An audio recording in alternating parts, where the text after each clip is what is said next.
Hi, ಇವತ್ತಿನ ವಿಡಿಯೋದಲ್ಲಿ ಒಂದು ಇಂಟ್ರೆಸ್ಟಿಂಗ್ ಆ್ಯಪ್ ಬಗ್ಗೆ ತಿಳಿಸ್ಕೊಡ್ತಿದ್ದೀನಿ. ಈ ಆ್ಯಪ್ನ ನೀವು ಚೆನ್ನಾಗಿ ಕಲ್ತ್ಕೊಬಿಟ್ಟು ಯೂಸ್ ಮಾಡಿದ್ರೆ ನಿಮ್ಮ ಸೋಷಿಯಲ್ ಮೀಡ್ಯಾದಲ್ಲಿ ಒಂದು ಒಳ್ಳೆ ಗ್ರೋತ್ ಮಾಡಿಕೊಂಡು ನೀವು ಒಳ್ಳೆ ಲೆವೆಲ್ ರೀಚ್ ಆಗ್ಬೋದು.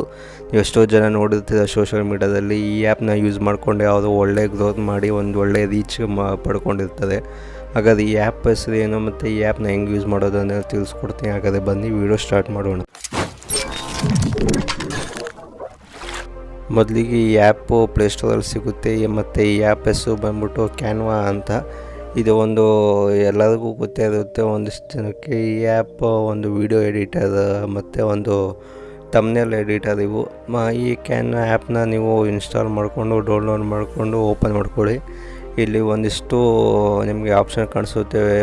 ನೀವು ವೆಬ್ಸೈಟ್ ಕ್ರಿಯೇಟ್ ಮಾಡಿದರೆ ಅಥವಾ ನೀವು ಇನ್ಸ್ಟಾಗ್ರಾಮು ಅಲ್ಲಿ ಪೋಸ್ಟ್ ಬಿಡಬೇಕು ಅಂದರೆ, ಅಥವಾ ನೀವು ಯೂಟ್ಯೂಬರ್ ಆಗಿದ್ದರೆ ಯೂಟ್ಯೂಬ್ ಥಂಬ್ನೇಲೆಲ್ಲ ಮಾಡ್ಬೋದಾಗಿದ್ದರೆ ಈ ಥರ ನೀವು ಎಲ್ಲ ಮಾಡ್ಕೋಬೋದು. ಹಾಗೆ ನಿಮ್ಮ DP ಆಮೇಲೆ ನಿಮ್ಮ ವೀಡಿಯೋ ಪ್ರೆಸೆಂಟೇಷನ್ ಎಲ್ಲ ಇಲ್ಲೇ ಮಾಡ್ಕೋಬೋದು. ಒಂದು ಡಾಕ್ಯುಮೆಂಟ್ಸ್ ಆಗಿರಲಿ ಎಲ್ಲ ಈ ಆ್ಯಪ್ನಲ್ಲೇ ಮಾಡಿಕೊಂಡು ನೀವು ಯೂಸ್ ಮಾಡ್ಕೋಬೋದು. ಇವಾಗ ಒಂದು ಡಾಕ್ಯುಮೆಂಟ್ ತೆಗೆದ್ಬಿಟ್ಟು ಹೆಂಗೆ ಯೂಸ್ ಮಾಡ್ಕೊಡ್ಬೋದು ಅನ್ನೋದು ತಿಳಿಸ್ಕೊಡ್ತೀನಿ ನೋಡಿ. ಇವಾಗ ನೀವು ಡಾಕ್ಯುಮೆಂಟ್ ಯಾವ್ದಾದ್ರು ಪ್ರೆಸೆಂಟೇಷನ್ ಮಾಡಬೇಕು ಅಂದರೆ ನಿಮ್ಮ ಡಾಕ್ಯುಮೆಂಟ್ ಸ್ಟೈಲಿಶ್ ಆಗೇ ಮಾಡಿಕೊಡುತ್ತೆ ಈ ಒಂದು ಕ್ಯಾನ್ವಾ ಆ್ಯಪು. ಇಲ್ಲಿ ನೀವು ಯಾವ ಸ್ಟೈಲಲ್ಲಿ ನೀವು ಮಾಡಬೇಕು ಅನ್ನೋದನ್ನ ನೀವು ಸೆಲೆಕ್ಟ್ ಮಾಡಿಕೊಂಡು, ಹಾಗೆ ನಿಮ್ಮ ಥೀಮ್ ಏನು ಮತ್ತೀಗ ನಿಮ್ಮ ಫಾಂಟ್ ಯಾವುದಿರಬೇಕು ಎಲ್ಲ ಇಲ್ಲಿ ನಿಮ್ಮ ಮೇಲ್ಗಡೆ ಕೊಟ್ಟಿರ್ತದೆ. ನೀವು ಅದನ್ನು ಸೆಲೆಕ್ಟ್ ಮಾಡಿಕೊಂಡು ಹಾಗೆ ನಿಮ್ಮ ಕೆಳಗಡೆ ಅಲ್ಲೇ ನಿಮಗೆ ಸಜೆಸ್ಟ್ ಮಾಡುತ್ತೆ. ನಿಮಗೆ ಒಂದು ಪ್ರೋ ಲೆವೆಲ್ ಇರುತ್ತೆ, ಅದನ್ನು ನೀವು ಒಂದು ಸಬ್ಸ್ಕ್ರಿಪ್ಷನ್ ತೊಗೊಂಡು ನೀವು ಬೈ ಮಾಡ್ಕೋಬೋದಾಗುತ್ತೆ. ನಿಮ್ಗೆ ಇಲ್ಲಿ ಫ್ರೀಯಾಗಿ ಯಾವುದು ಸಿಗುತ್ತೆ ಅದು ತೋರಿಸ್ತಿದ್ದೀನಿ ನೋಡಿ. ಇದು ಒಂದು ಡಾಕ್ಯುಮೆಂಟ್ ಥರ ನಿಮ್ಗೆ ಕೊಟ್ಟಿರುತ್ತೆ, ಯಾವುದೋ ಇದು ಬ್ರ್ಯಾಂಡ್ ಗೈಡ್ಲೈನ್ಸ್ ಅಂತ. ಇದನ್ನು ನೀವು ಸೆಲೆಕ್ಟ್ ಮಾಡಿಕೊಂಡು ನೀವು ಇಲ್ಲೇ ಯೂಸ್ ಮಾಡ್ಕೋಬೋದು. ಅದರಲ್ಲಿರೋ ಡಾಕ್ಯುಮೆಂಟ್ನ ನಿಮ್ಮದೇನು ಡಾಕ್ಯುಮೆಂಟ್ ಇದೆ ಅದನ್ನ ನೀವು ಟೆಕ್ಸ್ಟ್ನ ಕಾಪಿ ಮಾಡಿ ಇದಕ್ಕೆ ಪೇಸ್ಟ್ ಮಾಡಿ ನೀವು ಡಾಕ್ಯುಮೆಂಟ್ನ ಯೂಸ್ ಮಾಡ್ಕೋಬೋದು. ಹಾಗೆ ನಿಮಗೆ ಒಂದು ಇನ್ಸ್ಟಾಗ್ರಾಮ್ ಪೋಸ್ಟ್ದು ಇದೆ ಒಂದು ಆಪ್ಷನು. ನೀವು ಈ ಆಪ್ಷನನ್ನು ಕ್ಲಿಕ್ ಮಾಡಿದ್ರೆ ನಿಮ್ಮ ಇನ್ಸ್ಟಾಗ್ರಾಮ್ ಪೋಸ್ಟ್ನ ನಿಮ್ಮ ಏನು ಬೋರಿಂಗ್ ಅನ್ನಿಸ್ತಿರೋ ಒಂದು ಇಮೇಜ್ನ ನೀವು ಈ ಆ್ಯಪ್ ಒಂದು ಇಮೇಜ್ ಯೂಸ್ ಮಾಡಿಕೊಂಡು ನಿಮ್ಮ ಏನು ಇಮೇಜ್ ಇದೆ ಅಟ್ರಾಕ್ಟಿವ್ ಆಗಿ ನೀವು ಯೂಸ್ ಮಾಡ್ಕೋಬೋದು, ಅಪ್ಲೋಡ್ ಮಾಡ್ಬೋದು. ನಿಮಗೆ ಇಲ್ಲಿ ಕ್ಯಾಟಗರಿಲಿ ನಿಮ್ಗೆ ಇನ್ಸ್ಟಾಗ್ರಾಮ್ ಸ್ಟೋರೀಸು, ಪೋಸ್ಟು, ರೀಲ್ಸು ಎಲ್ಲ ಇದೆ. ನೀವು ಇಲ್ಲಿ ಕ್ಯಾಟಗರಿಲಿ ಸೆಲೆಕ್ಟ್ ಮಾಡಿಕೊಂಡು ನೀವು ಕ್ಲಿಕ್ ಮಾಡ್ತು ಅಂದರೆ ನಿಮಗೆ ಈ ಕ್ಯಾಟಗರಿಗೆ ನಿಮಗೆ ಒಂದಿಷ್ಟು ತಂದು ಕೊಡುತ್ತೆ. ಇವಾಗ ನಾನು ಸ್ಟೋರಿ ಹಾಕಿದ್ದೀನಿ ನೋಡಿ, ನಿಮಗೆ ಅಟ್ರಾಕ್ಟಿವ್ ಸ್ಟೋರಿನ ಇಲ್ಲೇ ನಿಮ್ಗೆ ಜನರೇಟ್ ಮಾಡಿಕೊಟ್ಟಿರುತ್ತೆ. ಇಲ್ಲಿ ನೀವು ನಿಮ್ಮ ಒಂದು ಫೋಟೋ ಹಾಕ್ಬಿಟ್ಟು ನಿಮ್ದು ಏನಿದೆ ಏನು ಟೈಟಲ್ಲು ಅದನ್ನು ನೀವು ಇಲ್ಲೇ ಚೇಂಜ್ ಮಾಡಿಕೊಂಡು ಇಲ್ಲೇ ಎಡಿಟ್ ಮಾಡಿಕೊಂಡು ಇಲ್ಲೇ ಚೇಂಜ್ ಮಾಡಿಬಿಟ್ಟು ನಿಮ್ಮ ಒಂದು ಇನ್ಸ್ಟಾಗ್ರಾಮ್ಗೆ ನೀವು ಅಪ್ಲೋಡ್ ಮಾಡ್ಬೋದು. ಹಾಗೆ ನೆಕ್ಸ್ಟು ಇಲ್ಲಿ ಬೇರೆದು ಏನು ತೋರಿಸ್ಲಿ, ಪ್ರೆಸೆಂಟೇಷನ್ ಅನ್ನೋದು ಏನೋ ಒಂದಿದೆ. ಅದು ಮಾಮೂಲಿ ನೀವು ಏನಾದರೂ ಒಂದು ಆಫೀಸ್ ಏನಾದ್ರು ಇದ್ದಿತ್ತು ಅಂದರೆ ನೀವು ಪ್ರೆಸೆಂಟೇಷನ್ ವಿಡಿಯೋ ಮಾಡ್ಬೋದು.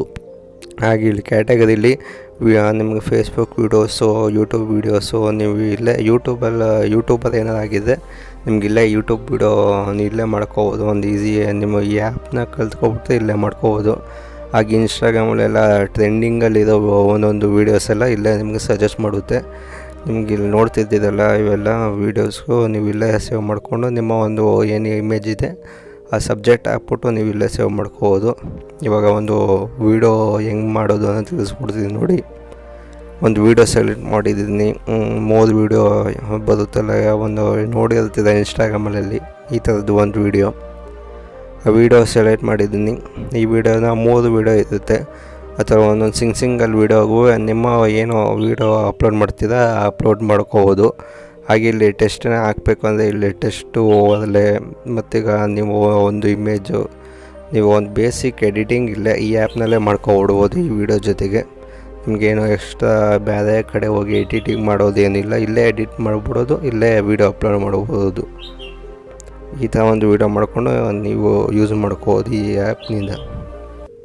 ಹಾಗೆ ನೀವು ಒಂದು ಯೂಟ್ಯೂಬರ್ ಆಗಿದ್ದು ಅಂದರೆ ಈ ಆ್ಯಪ್ನ ಯೂಸ್ ಮಾಡಿಕೊಂಡು ನಿಮ್ಮ ಒಂದು ಲೋಗೋನ ನೀವು ಈಸಿಯಾಗಿ ಕ್ರಿಯೇಟ್ ಮಾಡ್ಕೋಬೋದು. ಅದು ಹೆಂಗೆ ಅಂತ ಇಲ್ಲಿ ಲೋಗೋ ಅನ್ನೋದು ಆಪ್ಷನ್ ಇದೆ. ಆ ಲೋಗೋ ಕ್ಲಿಕ್ ಮಾಡಿಬಿಟ್ಟು ನೀವು ನಿಮಗೆ ಇಷ್ಟ ಆಗಿದ್ದು ಲೋಗೋನ ಸೆಲೆಕ್ಟ್ ಮಾಡಿಕೊಂಡು ನೀವು ಯೂಟ್ಯೂಬ್ಗೆ ಅಪ್ಲೋಡ್ ಮಾಡ್ಕೋಬೋದು. ಇಲ್ಲಿ ನೋಡ್ತಿದ್ದೀರಲ್ಲ ಒಂದಿಷ್ಟು ಲೋಗೋಗಳಿದೆ. ಒಂದು ಯೂಟ್ಯೂಬಲ್ಲಿರೋ ಒಂದಿಷ್ಟು ಕಂಪ್ನಿಗಳು ಈ ಒಂದು ಆ್ಯಪ್ ಯೂಸ್ ಮಾಡಿಕೊಂಡೇ ಒಂದು ಲೋಗೋ ಕ್ರಿಯೇಟ್ ಮಾಡಿಕೊಂಡು ಯೂಸ್ ಮಾಡ್ಕೊತಿದೆ. ಒಂದಿಷ್ಟು ಪ್ರೋ ಲೆವೆಲ್ ಆಗಿರುವಂಥ ಲೋಗೋಗಳು ಇದೆ, ಹಾಗೆ ನಾರ್ಮಲ್ ಫ್ರೀ ಆಗಿರೋ ಲೋಗೋಗಳು ಇವೆ. ನೀವು ಯಾವ್ದು ಬೇಕು ಅದನ್ನ ಟೆಂಪ್ಲೇಟ್ಸ್ ಹಿಂಗೆ ಯೂಸ್ ಮಾಡಿಕೊಂಡು ನಿಮ್ಮ ಒಂದು ಇಮೇಜ್ ಹಾಕೋಬೋದು. ಹಾಗೆ ನಿಮ್ಮ ಏನು ಯೂಟ್ಯೂಬ್ ಹೆಸರಿದೆ ಆ ಹೆಸರನ್ನು ಚೇಂಜ್ ಮಾಡಿಕೊಂಡು ನೀವು ಯೂಸ್ ಮಾಡ್ಕೋಬೋದು. ಈ ಲೋಗೋನ ಈಸಿಯಾಗಿ ಡೌನ್ಲೋಡ್ ಮಾಡ್ಕೋಬೋದು, ಏನೋ ಒಂದು ಟೆನ್ಷನ್ ಏನು ಇರೋದಿಲ್ಲ. ಈಸಿಯಾಗಿ ಲೋಗೋ ಸೆಲೆಕ್ಟ್ ಮಾಡಿ ಹಾಗೆ ಡೌನ್ಲೋಡ್ ಮಾಡ್ಕೊಳ್ಳಿ. ಎಲ್ಲ ಎಡಿಟ್ ಮಾಡಿಬಿಟ್ಟು ನೀವು ಯೂಸ್ ಮಾಡ್ಕೊಳ್ಳಿ ಈ ಲೋಗೋಯಿಂದ. ಯೂಟ್ಯೂಬರ್ ಏನಾದ್ರು ಆಗಿದೆ, ನೀವು ಯೂಟ್ಯೂಬರ್ಗೆ ಇದೊಂದು ಮೇನ್ ಪಾರ್ಟ್ ಅನ್ನೋದೇ ಹೇಳ್ಬೋದು.